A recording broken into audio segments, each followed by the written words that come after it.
সম্পৃক্ততা ছিল না তাদেরকে এই কমিটিতে ইয়ে হয়েছে। আমরা দেখতে পাচ্ছি প্রায় 200 কত বিশিষ্ট কমিটি করা হয়েছে। তার মধ্যে ইতিমধ্যে লক্ষ্মীপুরের মানুষ জানে, সাংবাদিক বিন্দু জানে যে লক্ষ্মীপুরে জুলাই আন্দোলনে কারা সামনে থেকে নেতৃত্ব দিছে।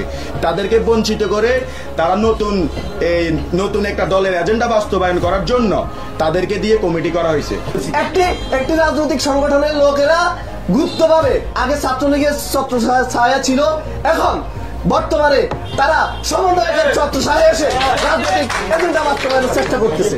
এই কমিটি কইছে এবং এই কমিটিতে আর মানুষের নামে যাকে শিক্ষার্থীরা তার বিরুদ্ধে অনেক লেখালেখি করেছে যে বহিরাগতদেরকে দিয়ে কেন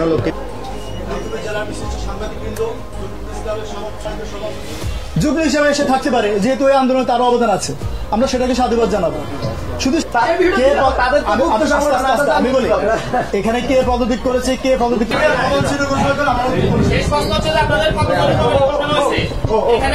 কেন্দ্রের সিদ্ধান্ত ছিল ওখান থেকে পদত্যাগ করে আসতে হবে, করেছে কি করে না সেটা। তো আপনারা কি এখন আমাদের একটা প্রশ্ন আছে কি পদের জন্য কি আন্দোলন করছেন?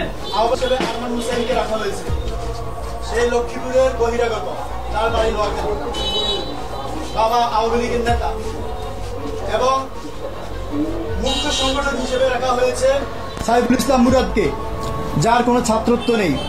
আমরা বৈষম্য বিরোধী ছাত্র আন্দোলন লক্ষ্মীপুর জেলা শাখা উক্ত কমিটিকে প্রত্যাখ্যান করলাম, উক্ত কমিটিকে অবাঞ্ছিত ঘোষণা করলাম। 24 ঘন্টার মধ্যে এই কমিটি স্থগিত করতে হবে, না হলে পরবর্তী 24 ঘন্টার পরে লক্ষ্মীপুরের নতুন কমিটি ঘোষণা করবে লক্ষ্মীপুরের ছাত্র জনতা, এবং এই কমিটি থেকে আমরা সবাই স্বেচ্ছায় পদত্যাগ করলাম।